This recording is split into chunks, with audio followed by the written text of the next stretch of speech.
The following program presents principles designed to promote good health.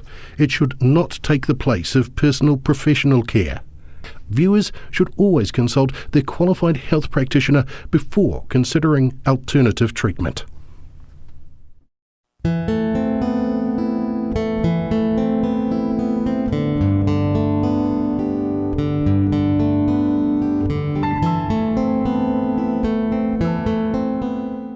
Good evening, everyone.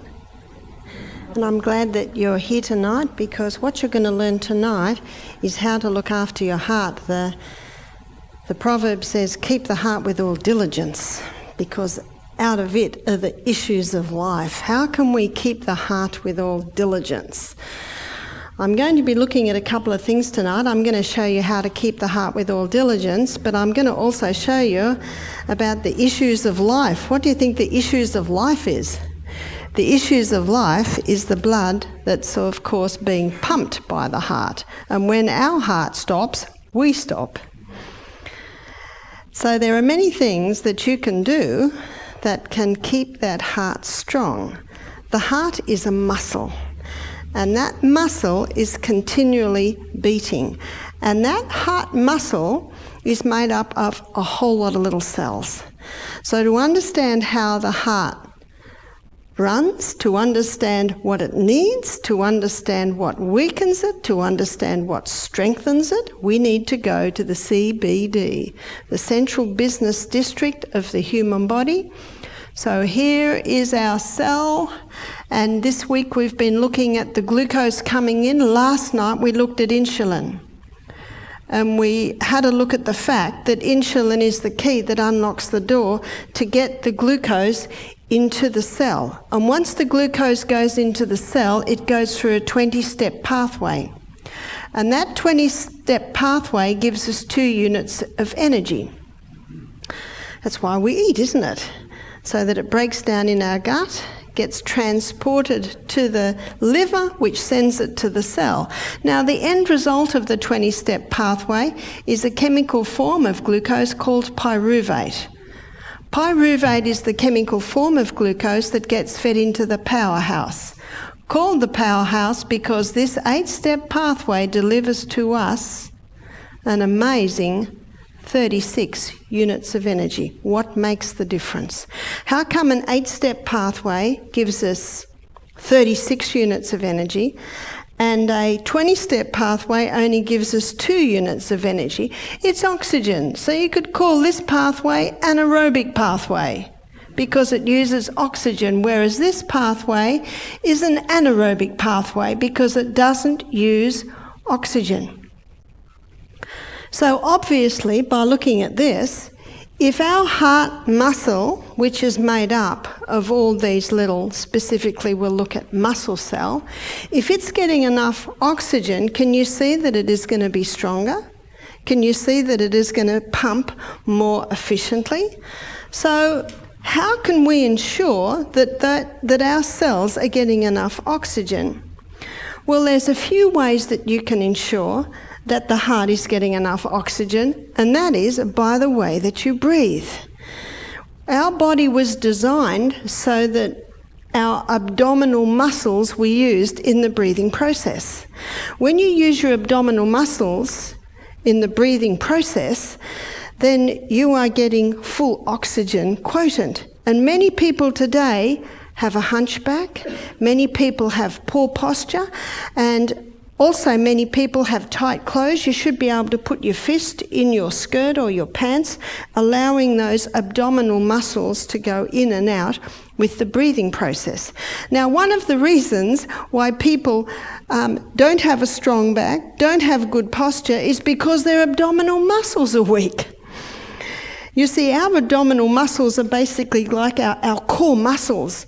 And you ask any massage therapists, they can tell the strength of the human body by the strength of the core. So it's very important to have good core muscles, because good core muscles mean that our spine is a little straighter, and when our spine is a little straighter and our shoulders are back, we can use our abdominal muscles in the breathing process. So it's a little bit what comes first, the chicken or the egg, but really what comes first is those strong abdominal muscles. One lady said, well, my core muscles are long gone. I said, well, if you were, you'd be standing like this. Because it's our core muscles that cause us to stand up straight. And every one of our abdominal muscles is linked to our spine. That's why when you strengthen those muscles, you automatically pull your spine up straight, allowing your abdominal muscles to be used in the breathing process. Many people have become high chest breathers. The Framingham study, which is a study I looked at last night, a little town of Framingham, over 30 years, 25,000 people, so it's a very reputable study. They found by the age of 50, people had lost 40% lung capacity. And we can use the old saying in many areas, and we're going to use it in our brain on Saturday morning, that if you don't use it, you will lose it. And our lungs have got, I think, should have about 300 million little tiny alveoli, and those little alveoli is where the gaseous exchange takes place. To ensure that we have adequate oxygen so that our cells can get down to here, because if we don't have adequate oxygen, some of our cells are going to run up there. How much energy is that going to give us? Not very much. So very important to strengthen those abdominal muscles. How can you do that? Exercise. You must exercise every day. Are you familiar with Pilates stretches? You can Google Pilates, you can get a Pilates DVD, you can actually go to a Pilates class in most cities once a week and start to strengthen those abdominal muscles. You wouldn't think I would be going to be talking to you about abdominal muscles when I'm talking about the heart. But to get those lungs open wide, we need to be using our abdominal muscles so they're strong, so they hold that spine straight, so you can use them with the breathing process. Now, another reason why many people don't have full lung capacity is because they don't exercise. Last night, I touched on the interval training. What I want to do tonight, I want to go one step further and show you why the interval training is so powerful in strengthening that heart muscle. So let's have a look at the interval training. We'll go over it again for the people who weren't here last night and for the people who were here last night, so we can recap it. Interval training, as the name implies, is intervals of high intensity and intervals of recovery, and it's usually done for a cycle. Now, how long you do high intensity depends basically on your fitness level.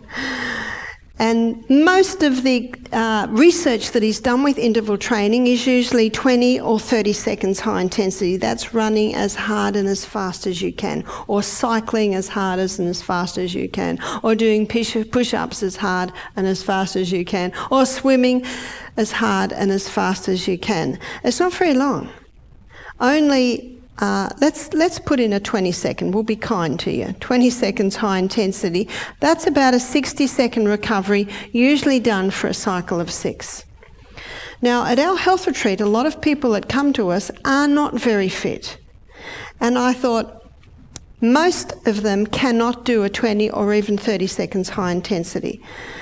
And then I heard of a talkback radio show that talked about this, and they were doing 7 seconds high intensity, 14 seconds recovery for a cycle of 7. I'm immediately interested because I'm a Bible student, and if you look at numerology all through the Bible, the factor of 7 comes up many times. And you look at the human body, 7 holes in our hands, 1, 2, 3, 4, 5, 6, 7, 28 cycle in a woman's cycle, 7 days in a week. The factor of 7 is woven all through. So I love the 7 number. I also knew that anyone can do a 7 seconds high intensity. Now remember, this is going really hard and fast. In his book Pace, Dr. Al says he talked about a lady who was 58. She's very unfit. She did 7 seconds high intensity and she needed 15 minutes to recover. I tell you that because If you're that, it's all right, because if you keep doing it every day, you will find that your recovery time will get less and less and less. And your fitness is not determined by how hard and fast you can go, but how long you take to recover. The reason why Dr. Alseer's book is called PACE, and the letters mean progressive. That's the P, progressive. Because as you do it, you will get fitter, you will get stronger, your recovery time will be less, you will be able to go further and further time, and you'll be able to put more of the cycles into your interval training exercise. But the exciting thing about this, it is so quick. It's just a tiny little nugget of a day. You can actually do it for about 15 minutes a day. That's exciting, isn't it? Because most of us, and this is the biggest complaint I have at Misty Mountain Health Retreat, people say, well, I was exercising, but I just don't have time. Do you know you don't have time not to do this? If you want to enjoy the latter days of your life, you've got to start implementing this interval training. Because remember, we're training for something more important than the Olympic Games. We're training for life. And we're training for those latter years of life. So let's have a look at PACE. Progressive acceleration. You are moving. This is no gentle stroll. And this morning when Amelia and I were running up and down the hills, I think in the Bombay Hills, is that what they are? There are times when we stop talking. And that's when we're running very, very fast. So acceleration, this is no gentle stroll. And as Amelia said, you got to get to the point where you feel like you're dying. Got that? You feel like you're dying. Because I know with myself, we usually do 30 seconds. When I get to 20 seconds, my body says, enough. But you push yourself. You push yourself that little bit further. That little bit further, and every day you'll go that little bit further. If you want to bring your fitness program down to 15 minutes, you're going to have to be working very, very hard. But it's just a little chunk, and it makes an incredible difference for the whole day. And what are you putting into that muscle cell? What are you putting into that heart cell? You are delivering massive amounts of oxygen.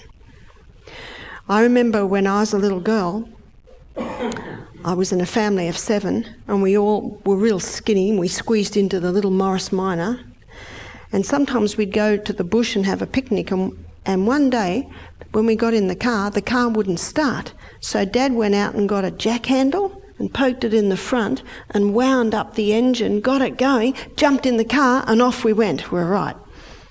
Do you know that's what this does in the morning? It's like you're getting the jack, maybe it's a very old illustration, and you're winding up that body and it'll run at a more efficient and effective rate all day long. That's why the morning is the best time to do it. So let's look at PACE. Progressive acceleration, cardiopulmonary. The C is talking about cardio.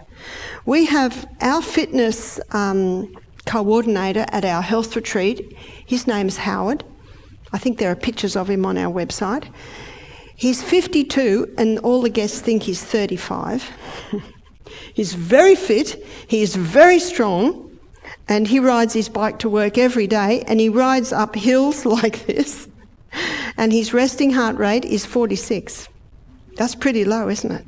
46 beats per minute. I think Howard will still be working for us at the age of 90, the way he's going. The guests cannot believe this guy.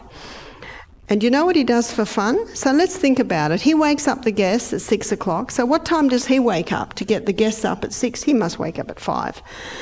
And he takes them through their exercise program. Then he goes home and he usually goes on another exercise routine with his wife, and then he has breakfast, and then he comes back later and he massages the male guests, and in the afternoon he lights the steam bath, because our guests have a steam sauna down by the creek every afternoon where they get hot in the sauna, then they dive in the creek, back in the sauna. So he probably gets home about 6 at night. Now, one evening, Michael and I had gone to town. We're about an hour from town, and we're coming home from town. We're halfway home, and it was dark, and we saw this light on the road. We thought, what's that? And we got closer. It's a cyclist. We got closer. It's Howard. For fun, after work, he goes and rides 20 k's on his bike. Wow. We've worked with Howard for 15 years. Do you know he's always the same? He's always exactly the same. Do you know what this tells you? This exercise, this pumping of oxygen right into the cell, this is happening in all your brain cells. This is actually affecting the way you think. It's affecting your mood. It's affecting every single part of your body, because you think about it, we are just a bunch of cells. But these cells specifically that we're looking at tonight are the heart cells, because that heart muscle is made up of muscle cells. So progressive acceleration of cardiopulmonary. If you don't have a 46 beat per minute heart rate, do you know you can get it? You can get it. We may not all come up to the standard of the Olympic Games, the Olympic athletes, but we all can be fit. Howard's fitness is not genetics. Howard's fitness is because he works at it. And anything in life, the more you put into it, the more you will get out of it. So, progressive acceleration of cardiopulmonary. What's pulmonary? That's the lungs. I've already touched on the lungs. And the only way to prevent losing 40% lung capacity by the age of 50, the only way to prevent losing 60% lung capacity by the age of 80 is to move those lungs every day. You got to get to the point where you're literally heaving every day. And if you have lost lung capacity, you can regain it. So if you've lost it, you can regain it. If you haven't lost it, you can prevent losing it. That's the good news. And that's going to affect every cell in your body. It actually makes the difference whether you've got energy or haven't got energy. The bottom line is, for chronic fatigue syndrome, is just lack of oxygen. Because look at that. My cell's got oxygen. How much energy have I got? 36 units of energy. Wow. Compared to 2 units of oxygen. So if you want to feel good, you've got to move. So progressive acceleration of cardiopulmonary exertion. There's your pace. You are exerting yourself big time. What I didn't tell you yesterday about this equation was the effect of this exercise on the cell. Now, to understand this, we need to know that this process here, or this 20-step pathway, is very fast. This 8-step pathway is very slow. And when you're getting to the end of your 20 or 30 seconds high intensity, the 20-step pathway speeds up. The 8-step pathway speeds up. No wonder you're starting to move very fast. But when you start to go faster, a rate-setting enzyme's in there that will always have this pathway faster than this pathway. So when you're starting to move and move fast, you're going to produce more pyruvate than you can use. And so now the body stores it as lactic acid. Here's our lactic acid stores. You've heard of lactic acid?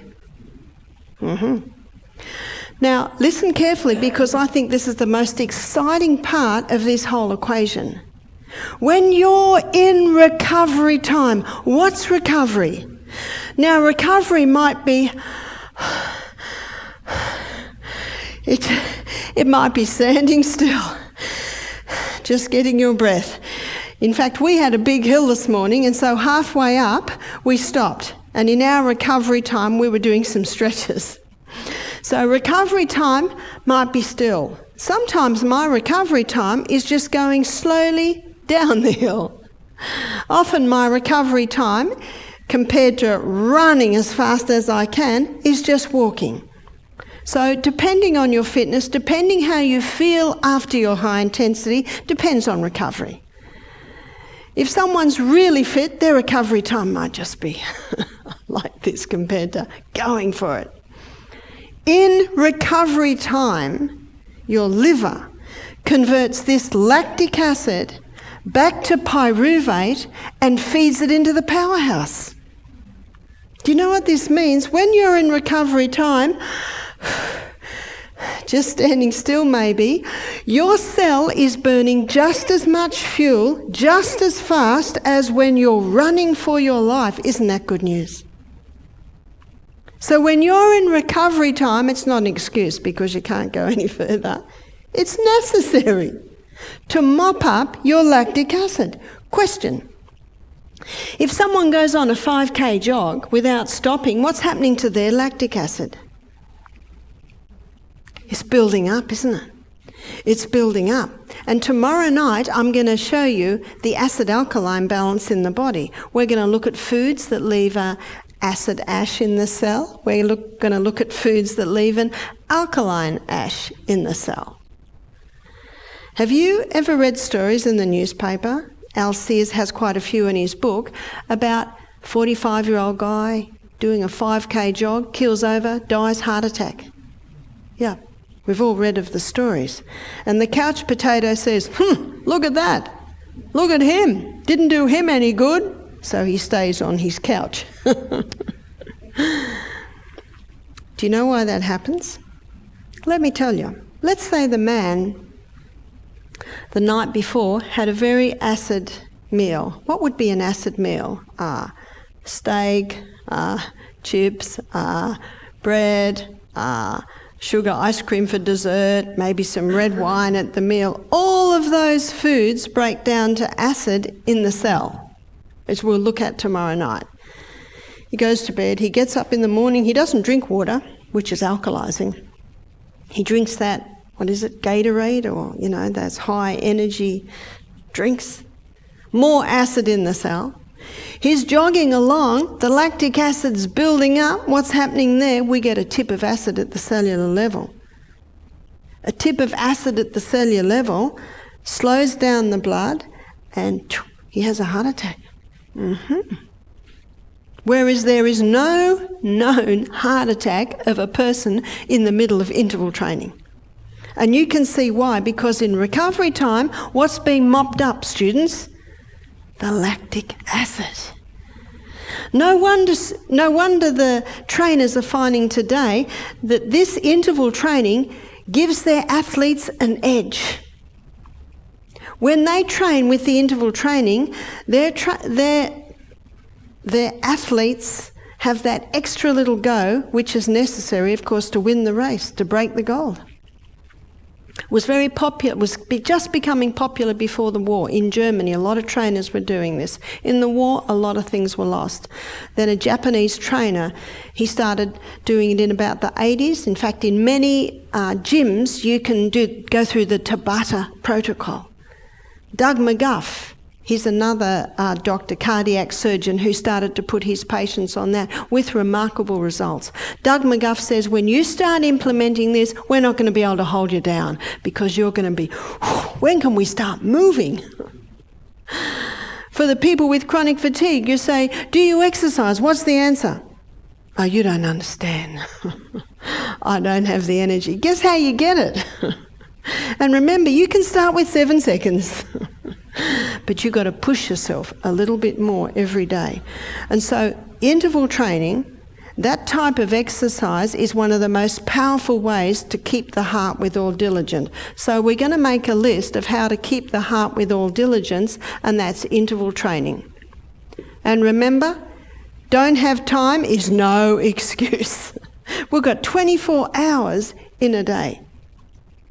Everyone's got that little bit of time. You've just got to make time. You've just got to make an appointment with yourself. So to keep the heart with all diligence, you've got to move that heart. And remember, it's going to get easier. Something else that's necessary for keeping the heart with all diligence, we did try to get this board clean.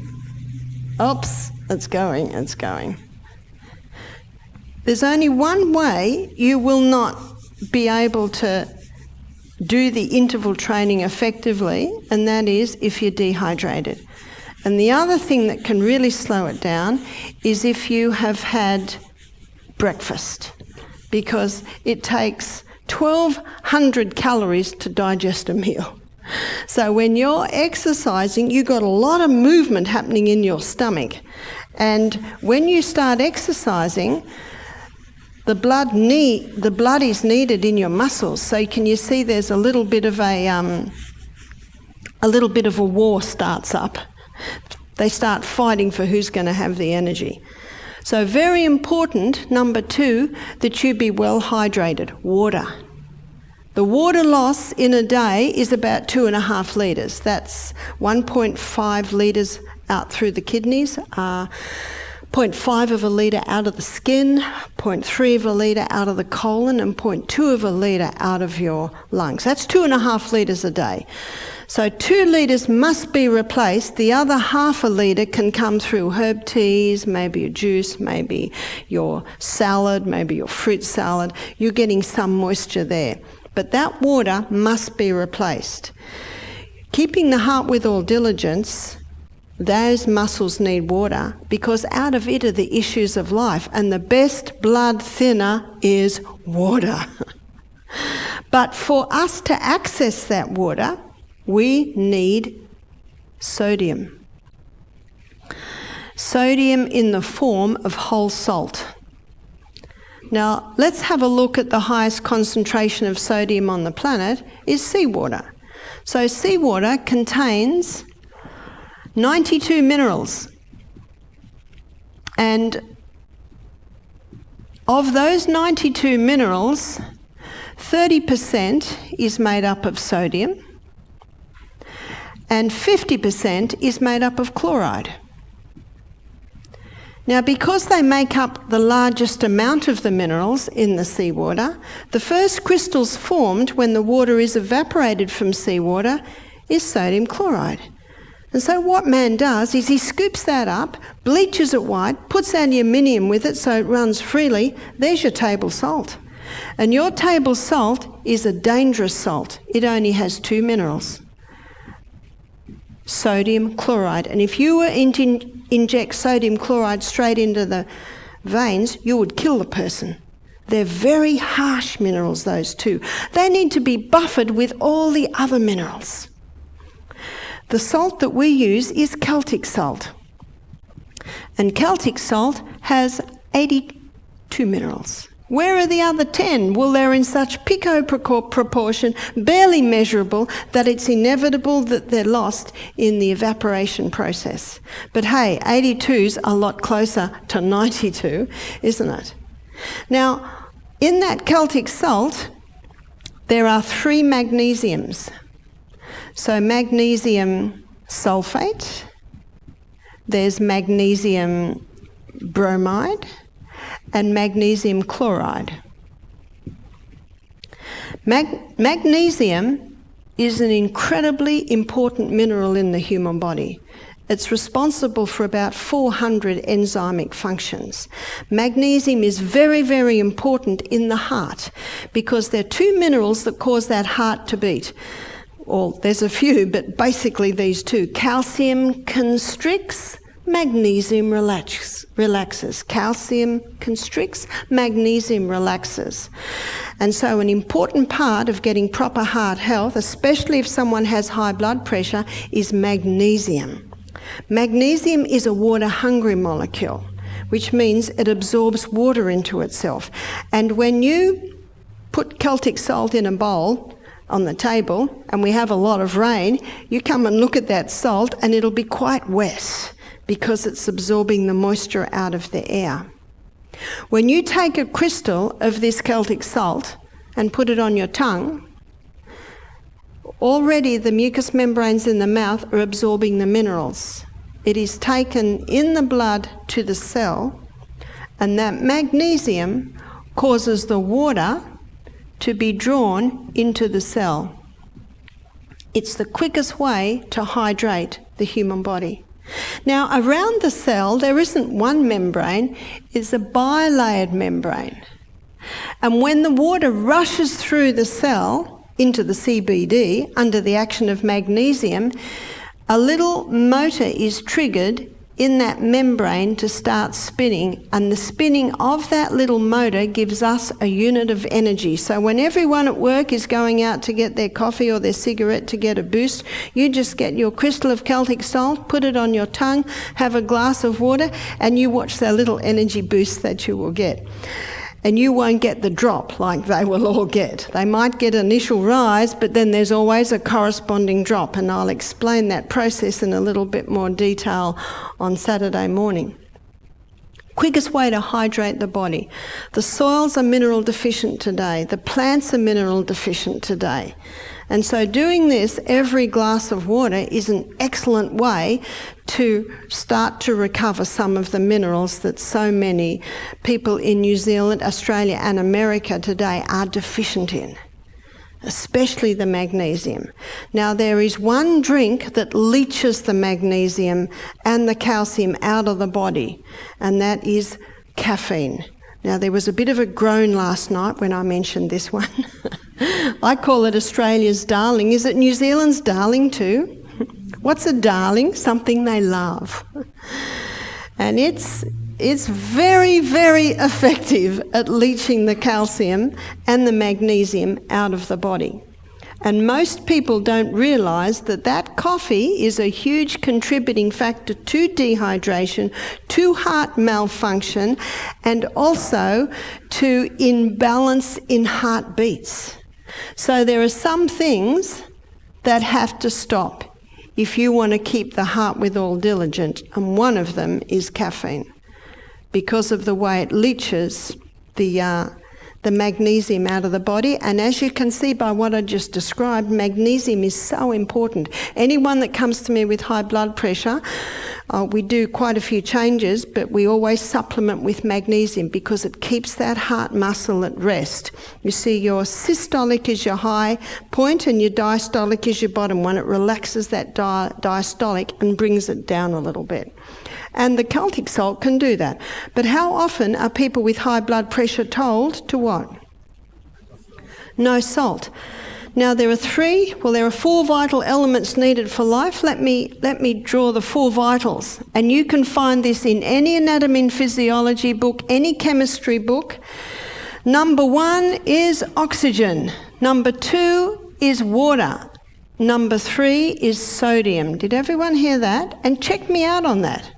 Go to your anatomy and physiology book, and if you don't have an anatomy and physiology book, please buy one. We need to know about this house we're living in. The number 4 is potassium, and potassium is found in all your fresh fruits and vegetables. They're the 4 vitals elements needed for life. So if anyone's told they should stop salt, it's very unscientific. It's incredibly unpractical. And what's a baked potato without salt? What's avocado and tomato on spelt sourdough bread without salt? Our palate tells us we need salt. Last night I quoted that verse in the Bible. It's Matthew 5 verse 13. "Yea, the salt of the earth, if the salt hath lost its savour, wherewith shall it be salted? It is henceforth good for nothing but to be cast out and trodden under foot of men." How does salt lose its savour? This salt here, with its 2 minerals, has lost its savour. What's the savour? It's all the other minerals. There's a book on salt written by a French doctor named Dr. Lilangri. He says in France there is no issue on salt. In fact, he's surprised at the issue he sees made of salt in Australia, New Zealand, in America. He said, we don't have this issue in France, because in France it's hand-harvested salt. It is whole salt. You see, one extreme is table salt, the other extreme is no salt. They're both dangerous. We need to come in the middle. We need that balance. The body runs according to precision balance. You think about it. We cry, seawater. We sweat, seawater. Baby swims in seawater, in utero. We urinate, seawater. Now, you don't have to taste your urine. You might taste your sweat. In fact, in the war, in the Navy, they used to transfuse with seawater if someone needed a blood transfusion, because it's very quickly converted to blood.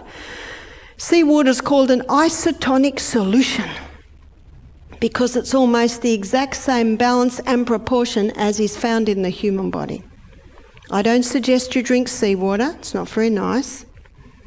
But you can take that crystal of Celtic salt before every glass of water. Dr. Robert Thompson, in his book The Calcium Lie, he maintains it's impossible to overdo it, and he maintains that you need to do that every glass of water just to replace the minerals that you lost yesterday. If you're not used to salt, start slowly. We have had guests that say, but I don't have any salt. Let me show you what's happening with no salt. Lining your gastrointestinal tract are villi. Villi look like this. And there's a little receptor site there. And the glucose comes down and comes into the receptor site because it's going to come into the blood. And in that receptor site, there's a carrier. And the carrier says, I will not accept you glucose unless you come with a molecule of sodium. And if there's not enough sodium, that glucose cannot get in. That glucose ends up in the toilet. You can read that in the anatomy and physiology book. No wonder sodium's the third most vital element needed for life. I memorised this out of the anatomy and physiology book because I wanted to give it to you from the horse's mouth. Sodium is the main transport system of nutrients across the brush border and into the blood. We need it, but we need to have it the way it's found in nature. And that is with all of its other minerals in its perfect balance. So we need the whole salt. How much do we need? As much as you can take. It's not nice when there's too much salt in a meal, is it? And it's not nice if there's not enough salt. Your palate will tell you. Have you ever seen people using table salt and they put it on everything before they even taste it? Do you know why? Because these two harsh minerals kill the taste buds. No wonder they have to put it on everything. It kills the taste buds. We need salt, but we need to have it in the way that it's found in nature, in all of its balance. So the water and the salt are very, very important. But the way to take the water into the body is little by little by little. Sip it. I never used to drink water. I was breastfeeding or pregnant non-stop for 14 years. So I am an expert on breastfeeding, child raising, childbirth, because I did it for so many years. And I helped many, many people because of my experience. But I didn't drink water. I didn't think I need to. I would just have a cup of tea or a cup of Echo or Caro. I thought I'm getting enough through my fruits and vegetables. Do you know, I often used to get migraines and headaches. Whenever we travelled, I'd get headaches. I hated travelling in the car. I'd always get headaches. I got colds often and I'd get terrible sinus. And then I started to study the body. And then I started to study how much water we are. And then I started to look at what happens when you don't have the water, so I began to drink more water. Do you know, I never get a headache now. I can't remember my last headache, so I should never say never, but it's very, very rare. I can't even remember my last cold. It was a few years ago. And when I do get a cold, I don't get any sinus problems. That is so nice. We have a book at our health retreat. It's called One of the Body's Many Cries for Water by Dr. Batman Geheljic. We'll just call him Dr. B. And another title to his book is He's Not Sick, He's Thirsty. That was me. Another title to his book is Don't Treat Thirst with Medications. Many are sick purely because of dehydration. Ladies and gentlemen, it's a not negotiable thing. You just got to find out how to get it in. Have the water in the car, have the water by your bed, have the water in the kitchen, have the water in your workplace. Sip, sip, sip. And if you sip, sip, sip, and if at the beginning of every glass you take a crystal of Celtic salt, you won't be running to the little house quite as much. And you can see why, because the water is going to get inside the cell. So it's absolutely essential that we be well hydrated. Keep the heart with all diligence, for out of it are the issues of life. We need to nourish the heart cell. Tomorrow night we're going to look in detail, when we look at the acid-alkaline balance, on the best food. But let me just define the 3 essential food groups. So here we have the 3 essentials. We touched on this last night. One essential food group is fibre. Fibre is necessary, and we looked at this when we looked at diabetes, because it slowly releases the nutrients, and it's in the fibre part of food where you'll often get a concentration of your nutrients, specifically in the peels. Another essential is protein. Once you take the water out of the body, the next most prominent nutrient is protein. You cannot heal without protein. The new cell is built up with protein. And the other essential is fat. You see, 50% of this membrane around our heart cells is made up of protein, and 50% of the membrane around this heart cell, muscle cell, is made up of fat. But many people stop fat because of cholesterol, am I right? Well, because it looks like I need to really clean my board with soap and water, I'm going to give you a break, and after the break I'm going to show you the whole cholesterol issue. And you might have seen the Catalyst show a couple of years ago, where they showed that cholesterol does not cause heart disease. And I do have room to write this. There is a book you can get, and you might like to write this down. It's an e-book called The Cholesterol Lie by Dr. Dwight Lundell. Now, Dr. Dwight Lundell is a cardiovascular surgeon, and he has performed 10,000 bypasses. Notice the book that he's written, The Cholesterol Lie, showing that cholesterol is not what causes heart disease. There's another book called The Great Cholesterol Deception by Dr. Peter Dingle. He's from Perth. And if you looked at the show on Catalyst, I don't know whether anyone looked at it on iView, last August, Fat or Fiction, it shows there that cholesterol is a non-issue. Cholesterol does not cause heart disease. So I'm going to give everyone a break now and allow me to clean my board so it's nice and white again. And when we come back, I'm going to show you what cholesterol is, and I'm going to show you how it works in the human body. Remember the old proverb, Proverb 14 verse 6, knowledge is easy to him that understands. Now out the back here, there are tables with glasses of water with mint and lemon in it, very delicious. Amelia is out the back with our books and with some DVDs. So please have a break. The time now is 7:45, so we'll come back at 7:55. And when you come back, we're going to have a look at cholesterol, and we'll also continue looking at how you keep the heart with all diligence. So please have a nice break.